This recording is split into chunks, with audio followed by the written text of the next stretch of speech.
everyone. Today I'm going to explain about the overview of my project. So, for every project to be developed, there will be architecture, which is of two types. One is high level architecture, and the other one is low level architecture. When we build high level architecture, is nothing but how to do, what to do. All this process will be there.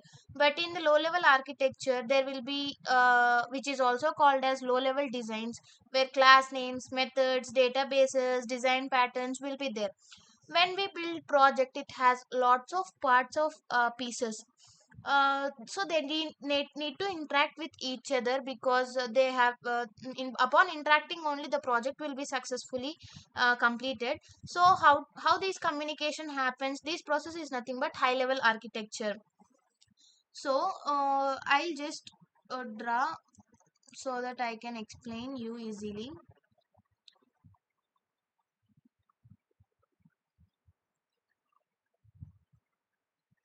So in our project, we will have a client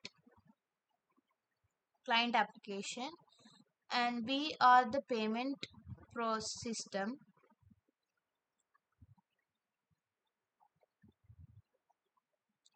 and this is the Stripe. So this is, as I said, this is client app,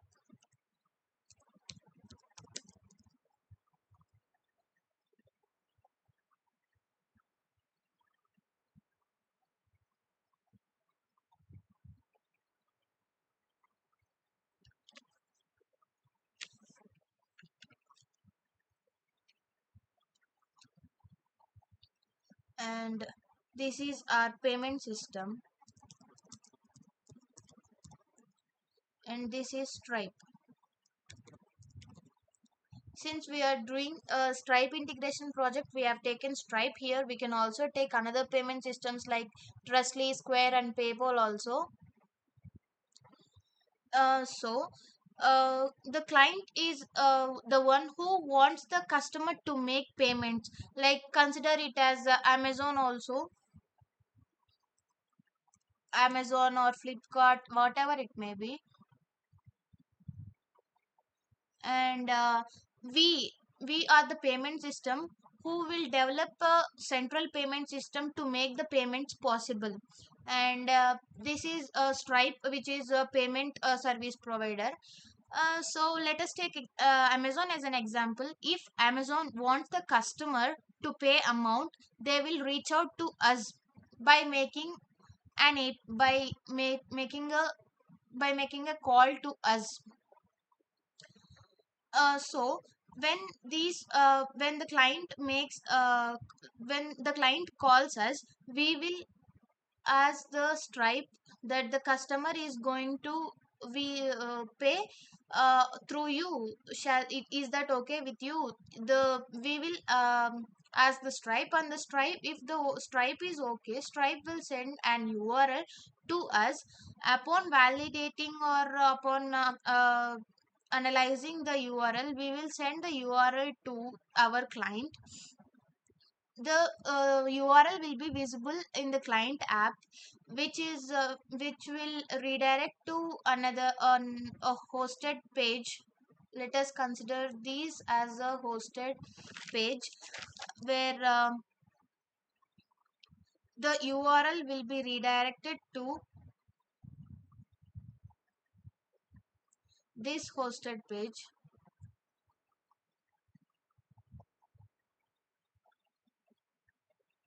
And upon completing the payment, the hosted page will tell the Stripe that the payment has been completed, and this Stripe will tell will give a notification or webhook that the payment has been completed by the customer. So let us write all those things. Here we will create an API. The Stripe will give us an URL.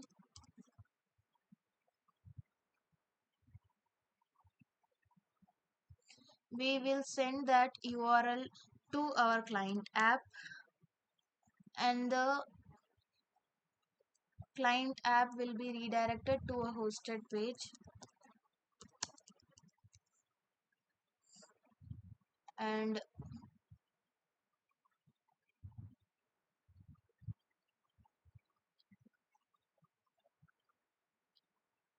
here redirected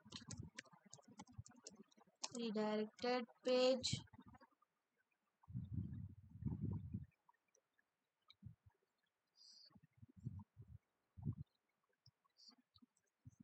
Redirected page.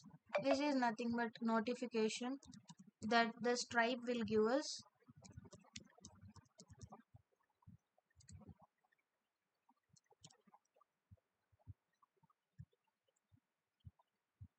So this is it. uh, this is nothing but high level architecture. So coming to low level architecture, we are going to concentrate on how payment system is going to work. We'll have microservice architecture. For low level architecture, there are 9 principles actually. First one is nothing but componentization via services. This componentization via services is nothing but breaking down the pieces into small steps or components. For example, we have even we as a payment system will have 3 different processes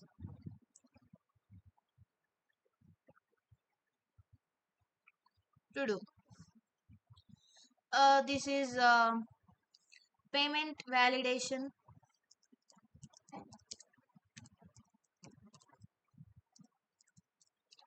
payment validation system. This is payment processing system,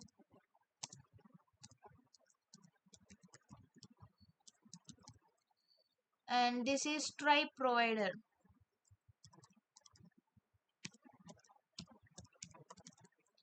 So these are the 3 things which will be responsible for doing different tasks. So componentization via services is nothing but we have different things to do in our project only. We have to create API for the client to interact with us, and we have to create another API to communicate with Stripe, and upon communicating, Stripe will give us an URL, and we will send the URL to the client app, and this client app will be redirected to a hosted page. And upon completing the payment, the hosted page will tell the Stripe, and Stripe tell us notifies us that payment has been done by the customer. So all these things cannot be done in a single place or project, because it will be messy. It will give a lots of confusions. So we create a different components for coding and avoiding confusion. This is called componentization. But with services is nothing but every service should run independently on their own. So payment, we write code for payment validation, payment processing, and Stripe provider separately, where payment validation runs independently by itself. The same goes with payment processing and Stripe provider also. So for example, if Flipkart and if we want to add another payment provider, we can also add that. But if we write all these code in one, we will be having lot of confusions if we want to write additional code. So by creating different components for writing, for doing different things, it will be a lot more easier, and we can easily access the code we want. So for example, uh, we see Amazon and Flipkart. In India, we'll have payment services like Phone Pay, Google Pay, Paytm, and etc. Whenever the customer wants to make payment, there will be not only one payment system like Phone Pay. We'll have different payment systems like Phone Pay, Google Pay, and Paytm. So for writing 3 different microservices, three different payment systems, we have to write 3 different microservices. We'll have another provider called Google Pay, Phone Pay, or whatever it may be. So in our payment system, we'll have 3 microservices: payment validation, payment processing, and Stripe provider. Here we write 3 business logics in 3 different projects. We'll have different projects for each things. So for example, if we want to add another payment, like I said, like a Trustly or Square, we can write logic in another component. So like every component will have a name. So here since I mentioned payment validation, payment validation project, the project will have name as payment validation. Same goes with payment processing and Stripe provider. We can easily identify the project with the help of the name. And according to the names, will identify, and the different processes will be happening. Like for example, these different projects also will have different processes to do. Like for example, the payment validation is used for validating purpose. Like it may be field validation or business validation. The field validation is nothing but if we take a form to fill, we'll have different columns to be filled, like name, password, etc. So in the password, if we don't give the password according to their criteria, like if we don't give capital letters, if we don't give special characters, there will we can see a red note called oh, you the password does not match criteria. The password should be up at least up to 8 characters. So all these things will be done by the field validations. Coming to business validation is nothing but analyzing whether the process has been done properly or not, and all these things comes under business validations. We'll write a different code and project for in different projects for this to run in their own port. It For example, if the payment validation in 8080, the payment processing should be in 8081, and the Stripe provider should be in 8082. Every process should run independently in their own port. So for payment processing, there will be different tasks like payment management, status management, notification handling, and whether to do the payment or not. And the last one is a Stripe provider. We'll write the code to integrate with the Stripe system. How these Okay, we'll write all these, we create APIs, all these will be done. And how these services communicate with each other, will every service will run independently, but how these are going to communicate with each other. Here is why we use REST based API communication. We create API calls to call and communicate with each other. How this REST API communication will happen? So when the client reach out to us, they will first communicate to through payment validation. Client will communicate with the payment validation service. After validating, the payment validation will make REST-based API call to the payment processing service to process the payment. Then the payment processing service will decide whether to make the payment or not. If it is to make the payment then it will create another API to the Stripe provider. And in the Stripe provider, we write the Java code to interact with the Stripe system. After interacting with the Stripe system, when the Stripe system will give URL, it will give to the Stripe provider. Since it is communicating with the Stripe system, the Stripe system will send the URL to the payment processing, and the payment processing will send that URL to payment validation.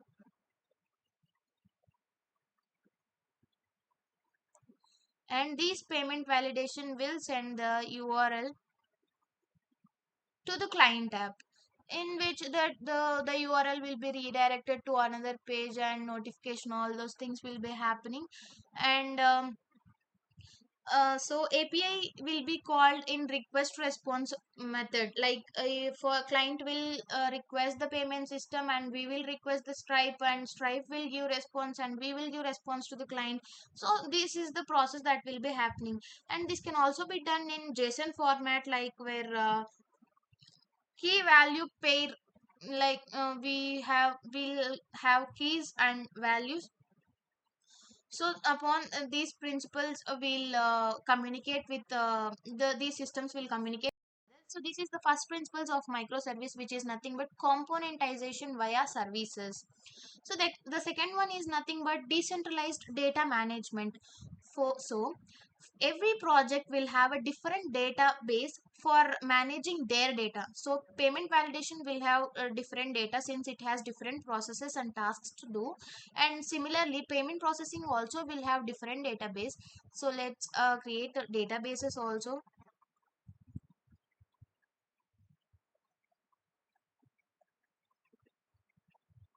So, for example, every process will have different databases.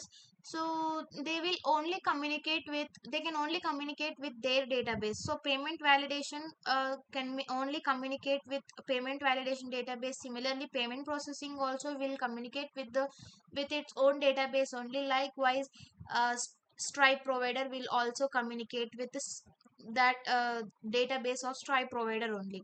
If the payment validation system cannot communicate with the database of payment processing, because uh, these things cannot communicate directly with the database of the second system. If the payment validation want to retrieve some data from the payment processing, it will first ask the owner, like payment processing system, to give the data that it wants, and the payment processing will fetch the data from its database and give the payment validation system that the data the payment validation system wanted. So the payment validation system cannot directly communicate with the payment processing database. They will have to communicate with the database of their owners. Like if payment processing also want some data from the Stripe provider, it cannot directly interact with the database of Stripe provider. First it has to ask the Stripe provider system to give the data that payment processing system wants, and then the Stripe provider will fetch the data from its database and then it gives to the payment system.